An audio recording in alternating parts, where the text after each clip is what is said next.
The railways have struck extraordinary marks right across our landscape. Remarkable feats of engineering, fascinating stations, often works of art in their own right, have become a much-loved part of our national life and icons of our time. I'm making my way to Scotland, and happily via the scenic route. But I'm not just here to take in the stunning views. I'm on a pilgrimage to visit an astonishing railway structure and a great Scottish landmark, the Forth Bridge. Almost 2,500 metres long and comprising a massive 53,000 tonnes of steel, the Forth Bridge is without doubt one of the engineering wonders of the world.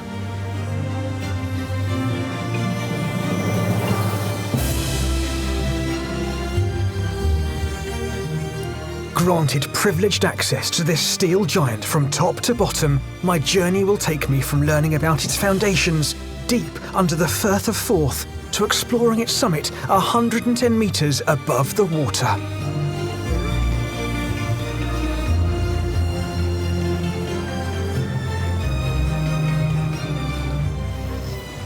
Let's be honest, this railway structure doesn't really need an introduction at all.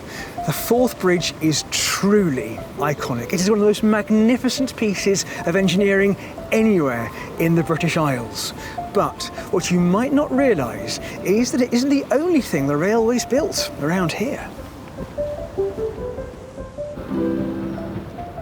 This is Bridge House, built by the North British Railway Company to accommodate its chief engineers during construction of the Forth Bridge.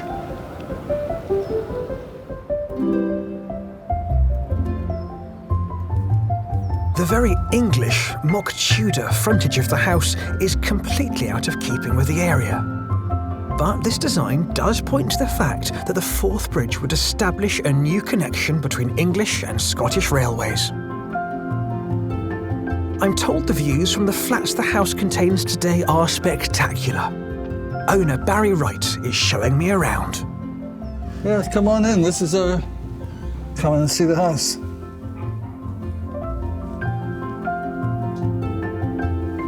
Lovely. It's my favourite view. I can see why. Not just one view though, Yeah. 3 different views. That's right. That's just, and you got a portrait one, you got a landscape one, and you got one in the corner. From this room, there's a near panoramic outlook, taking in 3 magnificent bridges built in 3 different centuries. The Forth Bridge, the Forth Road Bridge, and beyond it, the Queensferry Crossing. I think this one was a lounging room rather than a workroom, and they had huge rooms, 100 feet long, to do the plans in. They did plans at full size. Wow. Yeah, we go and sit in the corner there, and you get the full perspective from the sun coming up to the sun going down. Bridge House's original resident was the renowned railway engineer Thomas Bouch. Fresh from constructing the Tay Bridge 40 miles away, the Forth Bridge was to be his next great project. But in 1879, just 18 months after opening, the Tay Bridge collapsed, killing 75 people and irreparably damaging Bouch's reputation. Bouch's plan for the Forth Bridge was abandoned. Engineers John Fowler and Benjamin Baker replaced him, overseeing the building of their new design for the bridge. And after the Tay Bridge disaster, you can imagine they would have been rather keen to keep a close eye on construction. I could stare at the bridge they created all day long, but the joy of my job is the chance to experience architecture in ways that very few can. So, despite my fear of heights, the time has come to don my high vis and get acquainted with this astonishing bridge. To discover more about the sheer size of the project to build it, I'm heading for its Fife Pier on the north bank of the Forth to meet local historian Len Saunders. This bridge is the largest cantilever bridge, but it's also one of the largest man-made structures on the planet. The scale of this is just massive. It was the space age project of its era. It was just so far ahead of anything that had ever been designed or built. And it's such an immovable, strong, iconic thing. It's just an amazing bridge. Though when work began on the bridge's foundations in 1883, the pressure was very much on. Because apart from the formidable engineering challenges, the project faced another hurdle. Just 4 years earlier, the disaster on the River Tay had rocked public confidence in bridge building. So one of the aims of this bridge was to build something that not only was strong, it had to be free of movement or vibration. It had to be the most rigid possible bridge that you could build. Anything that was built here had to just be bulletproof. To achieve this, the engineers came up with the revolutionary cantilever design, which would allow the bridge to absorb up to 56 pounds of wind pressure per square foot. That's enough to withstand a hurricane blowing from both ends. Is this where construction of the bridge started here on the north bank? There were 3 construction sites, one at each side and one on the island in the middle of the river here. So for 3 years, there wasn't that much to see in those locations because the men were actually working below water level. And that was a huge task in itself. This crossing point on the Firth of Forth is an incredible 75 metres deep. So, to build the 6 huge underwater support piers, men had to work in giant pressurised towers known as caissons. And problems soon became clear. The men were suffering badly. The deeper they got, the worse the problem was. Nobody really knew what it was, what caused it, other than they knew that the longer they were in and the deeper they went, the problem was worse. Working at depths approaching 30 metres, the men were afflicted by an illness which caused agonising joint pain, paralysis and, in some cases, death. This condition was termed caissons disease. Today, we know this decompression sickness as the bends. In 1886, the foundations were finally complete, and the epic construction of the bridge above water level could begin. It was quite the feat of coordination. You needed to grow each cantilever at the same pace and then join them together, so they all had to be started more or less at the same time. Incredibly complex logistics then. You have to consider how big a step forward this bridge was. I mean, the longest span bridge in Britain before this one is something like 400 odd feet. But this has 2 spans of 1,710 feet. These superb drawings highlight the complexity of building the bridge. They show that after 6 years of construction, only the red and blue areas had been completed, with the grey sections representing the remaining work. Progress was so laborious because of the unique way the bridge had to be built. This is a handmade bridge because all the parts were made so that no single component was much more than about 2 tons. We were building out over the sea. It was all cantilevered out, and you couldn't have huge loads. You had to build it slowly, and put in all the connection pieces before you could go a little bit further out. So everything was in manageable chunks. Because actually, if you look up here, you suddenly realise just how small each component is that's been riveted together. Rivets, 6.5 million of them, were integral to the assembly of the bridge. And after 7 years of construction right around the clock, the final, allegedly golden rivet was inserted by the Prince of Wales in March 1890. The Forth Bridge was at last officially open, and it would prove to be an enduring triumph. You can hardly imagine this river not having this bridge above it now. It just looks right. It's just such a fantastic icon of strength and solidity. It is probably one of the greatest symbols of the railway conquering the natural landscape and permanence and security and this idea of giving faith in engineering again. Truly a railway wonder of the world. Yeah, absolutely. I cannot wait to learn more about this breathtaking achievement in railway engineering. But to do that, the only way is up.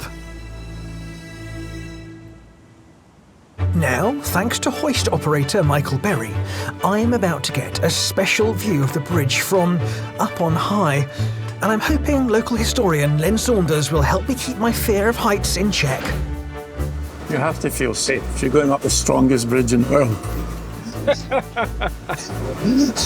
OK, I'll buy that. Yes, I like your rationale. It's not so much what's supporting us I get worried about. It's more what there isn't underneath.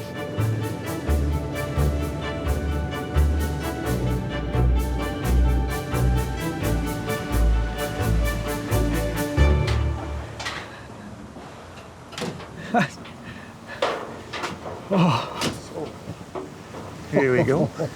Thank you. So this is us at the bothy level.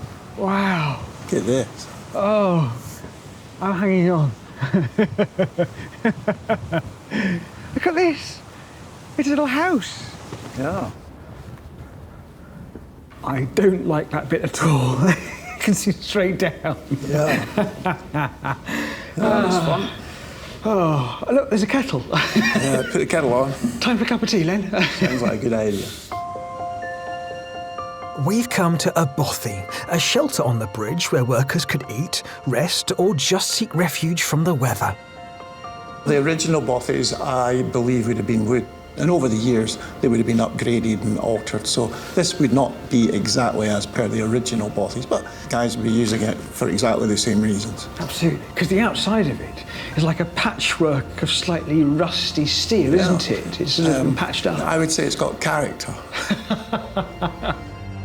At its height, the workforce reached an incredible 4,600 men.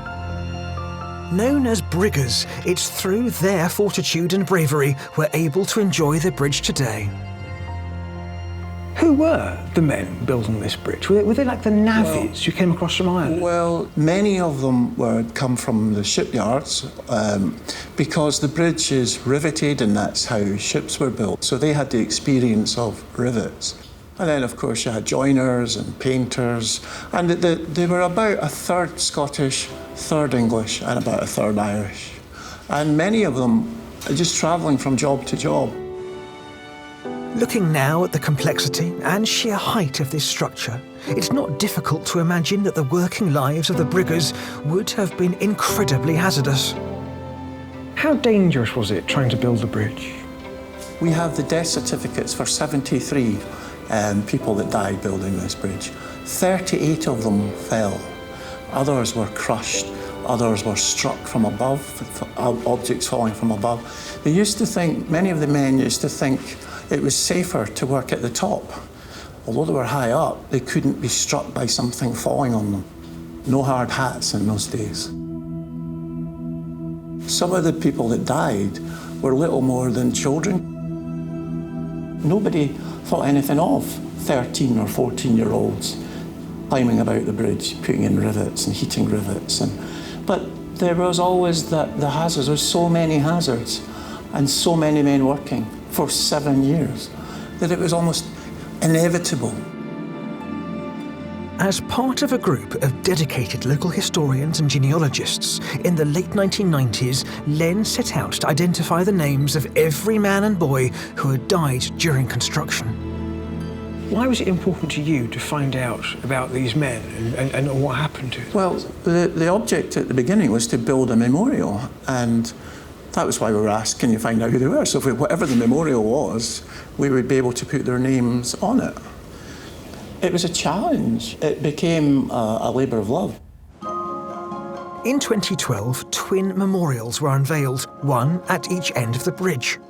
They commemorate the 73 known fatalities of Briggers. The men did their bit. They kept going and overcome all the difficulties. And here we are 132 years later, The bridge is still here. It's really, this is the memorial to the Briggers. Wow. Len's words are so apt. This glorious bridge is a vital transport link, an astonishing engineering accomplishment, and an icon for our times. But, above all, in the most extraordinary and striking way, it honours the men who died building it. I'm behind the scenes at the National Railway Museum in York, home to so many treasures. It's wonderful to have special access here and to see these particularly fascinating examples of historic railway architecture. They were once part of London's first intercity station, Euston. Among the intriguing pieces from that station's past, there's one that's especially difficult to miss. A truly spectacular sculpture. But there's one piece of Euston Station that's become a lost icon. The first great monument of the railway age, the enormous 22-metre tall Euston Arch. Erected in the 1830s, for well over a century it commanded the entrance to the station. To find out more about this extremely grand and somewhat controversial piece of railway construction, I'm meeting the museum's head curator, Andrew McLean. Hello, Andrew. Hello, Tim. Nice to see you. Good to see you. Now, what have you brought out of the archives? Well, they're going to go right back to the building of the original Euston Station. And in this box are some of the finest treasures in our collection, some of the finest illustrations anywhere of railway construction during the railway mania of the 19th century. Very rarely seen. Don't tell me these are the Bourne engravings, are they? You're partly right. They're not engravings. These are the original Bourne drawings of the construction of Euston Station. Oh, wow.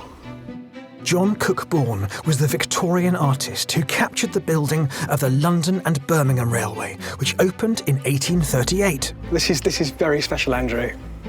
These are the original pen and wash illustrations. So this one here shows the original Euston Arch under construction. I can't believe you got these out. So you have these incredible masses of stone being worked on by the stonemasons. If you look at the scale of these columns, look at the scale of the scaffold. This has a feel of ancient Egypt. It's almost like building the pyramids. But that's the point, isn't it? They were saying at the London and Birmingham Railway, this is a new civilization, this is the new route through. In terms of engineering, nothing had been done on this scale since the time of the Romans or the Egyptians. It really is incredible what was achieved there. And look down here, you can see the train shed of the railway station. It's quite small scale there. You can actually start to get a sense of how maybe slightly disappointing the station was compared to the arch itself. The amazing thing about Bourne was he went back to the site to document the construction as it progressed. So the next image we have of his shows more of the arch under construction here, and it's starting to really take shape. And look, you can see all the chunks and how all the blocks were linked together. I mean, this is an engineering drawing as much as it is a scene of daily work. It is, and if you look closely, you can see how it was constructed, you know, how hoists and so on were used to lift big blocks of stone up. But also by looking at the stonemasons themselves, you can actually get a sense of the scale of how big this arch was. Because you look at the size of this man here, and then look at the big blocks of stone beside him. I mean, this is a monumental undertaking. And of course, Bourne had to go back to document the finished arch and the arch in use. This is a pretty spectacular image. I mean, that does look nicer than the actual arch did in the end. It's rather finer and more graceful than the actual construction. It did. I mean, of course, buildings started to get closer to the arch. The arch was more set back originally. And of course, you see here, it's been unsullied by the soot and the dust and smuts of over a century of London's pollution that started to disfigure it by the end. So this is very much fresh and new and looking spectacular, this great symbol of the railway age. I mean, I'm going to say this now. I can't stand the Euston Arch. I think it's one of the ugliest pieces of railway architecture that was ever wrought and constructed in this country, and I'm quite glad it doesn't exist anymore. You're not alone in thinking that, because maybe the greatest architect of the 19th century, Augustus Pugin, actually criticised the arch and criticised Euston Station. He really didn't like it at all. Despite the disdain of contemporary critics like Pugin, the enormous arch would dominate Euston Station for over 120 years. Then, in early 1960, the British Transport Commission served notice that it planned to sweep away the whole of the original station, including the arch. Vigorous protests followed, led by the poet Sir John Betjeman, the Architectural Review, and several MPs. This campaign to save the arch helped to give birth to the building conservation movement as we know it today, but failed in its immediate objective. Prime Minister Harold Macmillan's cabinet approved the proposed demolition of the arch, and it was levelled by early 1962. This pub, one of a pair of former lodges on the edge of the station site, is almost all that now remains of Victorian Euston. So the exterior of today's station has very little in common with the original. Now, I've got this theory, which is that most people don't like the modern Euston Station, not because of the modern station itself, but was what was destroyed for it to be built. Well, that's certainly true. There was such a controversy about the destruction of the Great Arch that today that's really coloured our thinking about it. But we do forget that 19th century Euston wasn't particularly well liked either. It wasn't a great station to find your way around. It was dark, it was dank, it wasn't so grand. Hearing Andrew say that, I can imagine that when these plans for a new Euston were drawn up in the 60s, they probably seemed very exciting. Look at this, these clean lines, these bright spaces, this aeronautical age. Well, it's absolutely symbolic of that time. This is London in the heart of the swinging 60s, but it's also the age of the space race, and of course the moon landings are just on the horizon, quite literally. And so it's a very symbolic of the optimism of the age, but also the optimism of the new railway, the modern railway, moving away from the Victorian era. I love the figures in these drawings because look, they're so of their time. And look, you can tell that's clearly a railway worker in a new BR uniform. Railway worker in the new BR uniform, but this is very much part of the bigger picture. British Rail's new modern image, and Euston Station, of course, is one of the ultimate examples of that. This appears to be a really spacious, kind of almost air terminal style design. So it's completely uncluttered. Because it's so open in space, you're able to do all sorts of things on this forecourt. So public art, for example, is very much of its time here, the very colourful art that's been suggested here by the artist. And so it's a wonderful open space, very, very different to the cluttered, chaotic space of the original station. I think I've spotted there's a statue, and if I'm not mistaken, is that not Stephenson's statue that was out there till quite recently? Well spotted. This is a statue of Robert Stephenson, the great Victorian engineer of the original London and Birmingham Railway. And this actually appeared in the original Euston Station. This was added in 1870. It was commissioned by the Institute of Civil Engineers from the great Victorian sculptor Baron Carlo Marochetti. But he also reappears here in the 1960s vision of the station. And recently he's been taken down from the current Euston while the works take place for HS2. But he will be going back. So this statue has the distinction of being the only feature to survive the original station, the 1960s station, and the new 21st century station for HS2. Andrew, thank you so much for giving me special access to look at these. I never thought I'd see these, so thank you. It's a pleasure.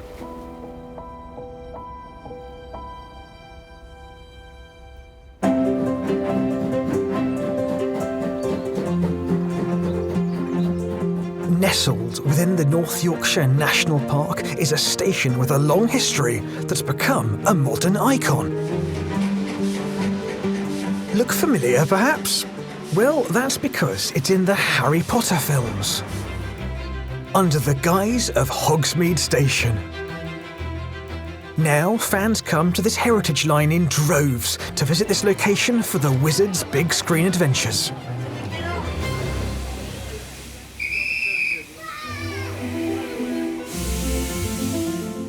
Here, they find a very real station that's actually called Goathland. Station Master John Bruce has been a volunteer here for the past 50 years. One of the fabulous things about Goathland is it's absolutely the typical country station of its time. Constructed in 1865 by the North Eastern Railway, the NER, Goathland was designed by the architect also responsible for the rather striking York station, Thomas Prosser. the gable ends are very typical stepped construction that he seemed to favour, and very much his trademark. You won't find these in other stations, purely in the ones that he designed. Prosser used local sandstone and designed the structure with living quarters for the station master. And initially, it was very much a work-from-home setup. When the station was opened, the tickets were sold through a hatchway from the station master's living room. But in later years, the station master clearly needed a bit more space, so if you come into the building, you actually find that they moved the ticket office over to this side, where you can see the booking clerk waiting to sell tickets. You can really see why movie makers are keen to roll their cameras here. If the whimsy of this time capsule booking office isn't enough, there's the authentic North Eastern Railway colour scheme of creamy buff and reddish brown paint adorning the signage and window frames right across the station. And there's plenty of nostalgia to satisfy even the most discerning cinema goer. But this station was not created as a film location. Its original purpose was as far from theatrical as it was possible to get, because it was intended as a hard-working hub for freight, more used to hard graft than bright lights and grease paint. We're in what was the goods yard by the coal and lime drops. This was the main supply route into the village. There was a lot of coal came in for domestic use, and the limestone as well, the crushed lime that was used for the fields as a fertiliser. The station was the transport focus of the village, really. As well as being crucial to the economy of the area, Goathland Station became a gateway for the villagers. But by the 1870s, as rail travel became ever more popular, the station required more facilities. Previously there was no waiting room here, and it was built for the princely sum of £25 as a result of a petition from the villagers who they had to dash across to trains on this side if they were going to Pickering, Malton, or eventually on to London or places like that. We think there may have been another petition for some facilities for the ladies, because there was a gents' toilet on the other platform, but there were no ladies' facilities at all when the station was built. The station served the convenience of passengers until 1965, when Dr. Beeching struck, giving the locals their biggest challenge. The chairman of British Railways set out to reduce the network, wielding what's become known as the Beeching Axe. His report saw Goathland Station closed, much to villagers' dismay. A group of local people decided they wanted to save the railway, and they got together in 1967. Within 6 years, with an awful lot of work, the railway was reopened. And John was there to signal the very first train back. Now, it's no secret I do love a signal box, and this one is a real gem of engineering history.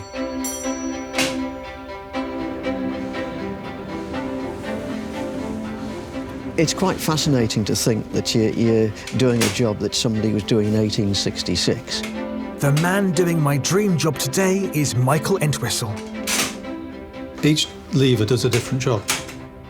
Red levers are for signals. The black levers move the points, and that enables us to move a train from one track to another track. And the blue levers, they lock the points in place.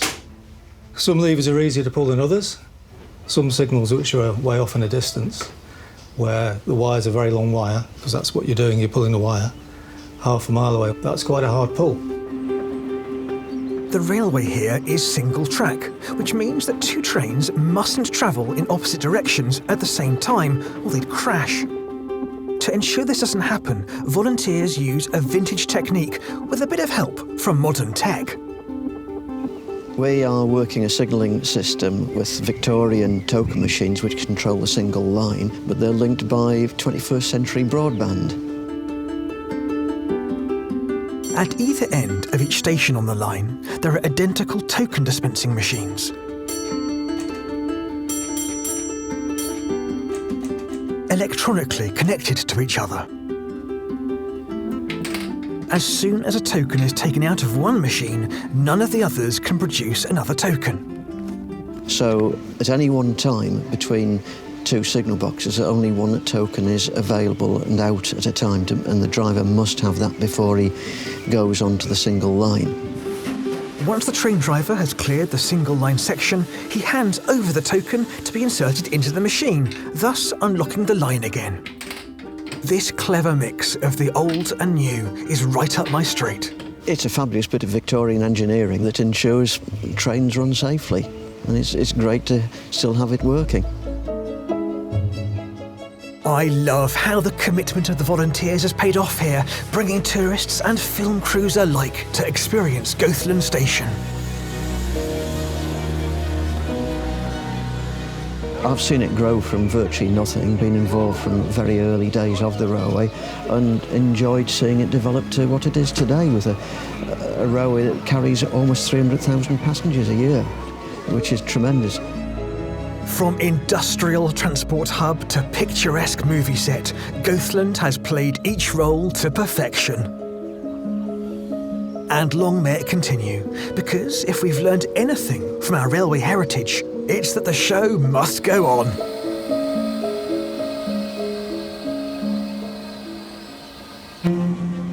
I'm here at the awe-inspiring Forth Bridge. A triumph of railway engineering and a Scottish icon. Exploring this remarkable structure has already been a truly memorable experience. I've been fascinated by the epic story of the bridge's construction in the 1880s and moved by the sacrifice of the men who built it. Now I'm following where many of those brave men went before, because I'm heading up to track level, an intimidating 46 metres above the water. And just to add to my nerves, I'm travelling solo. So we're going up at an angle now, and you can just feel it tilting inwards. And I can feel the shadows going past of this lift, and we're slowing down.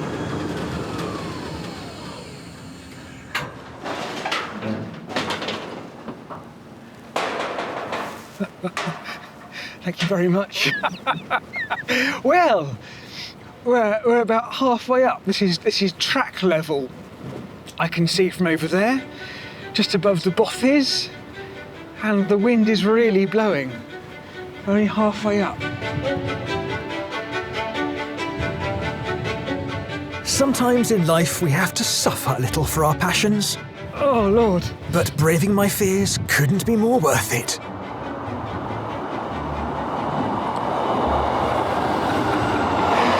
This is what I call extreme train spotting. The places I get to come to do this is phenomenal. Standing here alongside the track, though, you really get a feel for the magnificence of this structure. It's all encompassing. It surrounds the train track, it surrounds me. In here, it feels like you're in this tunnel of steel, taking you securely from one side of the river to the other. It's quite brilliant, and it feels like you're almost on land. It's quite extraordinary, and this really is the genius of this design. One powerful way of expressing the magnificence of the Forth Bridge is in numbers. 6.5 million rivets, 53,000 tonnes of steel. At its highest point, it's 110 metres above the water. But standing in the midst of all this wonderful engineering gives those stats a whole new meaning. Up close, you really get a feel for that handmade quality of the bridge, all those rivets together. Suddenly, you can see it's almost like a bridge made of Lego-sized pieces. You really get a feel for it. This was really built by people and not machinery. I mean, this is really very special. Very special indeed. But here's one more important number. This bridge is over 130 years old. So it's no surprise that it needs constant maintenance. I'm on my way to find out just what that involves. Though with some trepidation, as it means going up even higher. Oh, here we go.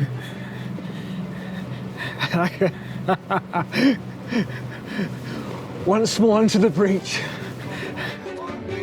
project manager, Mark Wilson, leads a team taking care of the bridge, and he's taking me to the top of the North Pier to talk about this essential work. Here comes the train just in time. It's a 125. If I do some train spotting, it might take my mind off things somewhat. After that rare chance to see the trains from a whole new angle, I've made it. And from 90 metres up, the views are incredible. Wow. Well, I'm glad it isn't raining. It's not too breezy yet. It's nice and sunny. Wow. I'm holding on, but this is... Wow. As offices go, this is a pretty good one, right? It definitely is, yes. You do get a sense of awe every time you walk out and you see the grandeur of it all. It's the biggest structure in Scotland. It's a privilege to be able to be in charge of a project working on the Forth Bridge. So it's a great honour. Because it's from up here that you really get that wow shot, isn't it? Absolutely, yes. And you can genuinely see for miles, yeah. Right way down to Edinburgh. In fact, you can see, can't you? You can see off the seat down there. Yeah.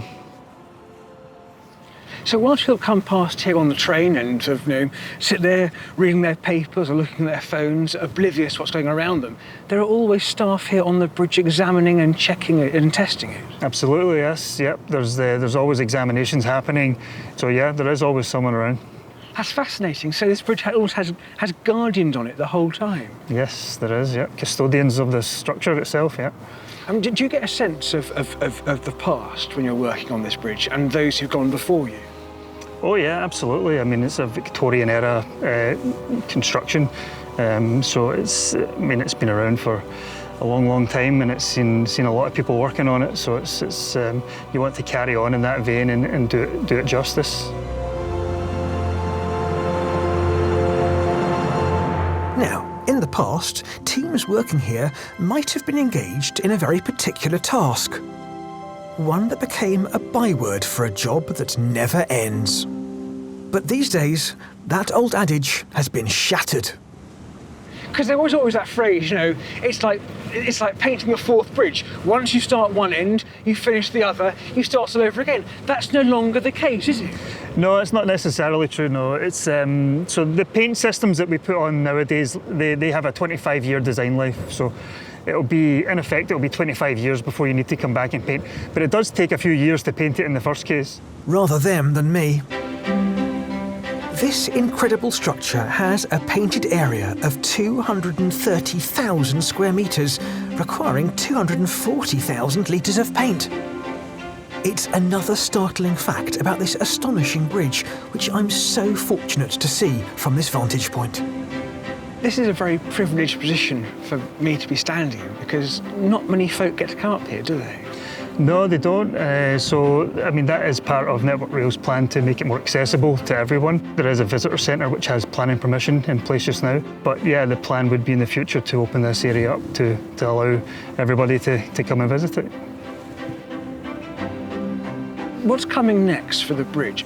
In the future, Network Rail have committed to decarbonising the route by 2035 in line with Scottish Government requirements. Oh, it's fascinating to see how that actually is delivered and what those changes are. Because, how do you carry electric trains over this massive steel structure? It'll be fascinating to see. Yeah, it'll be interesting, yeah. We've got the best minds working on it. Yeah, absolutely. It's wonderful. And even now, this bridge is presenting engineering challenges for the team who are running the railway. Definitely, yes, it is, yeah.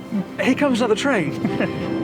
And after one more round of high-altitude train spotting...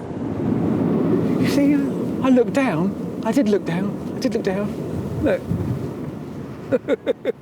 At last, it's finally time for me to return to terra firma. But what an incredible journey it's been. And truly an honour to walk in the footsteps of the unbelievably brave men who built this architectural phenomenon over 130 years ago. I might have come here as a somewhat reluctant climber of one of the most iconic Scottish bridges, but as I leave here, I'll be always thinking of the stories of the Briggers the men who built one of the greatest railway wonders of the world.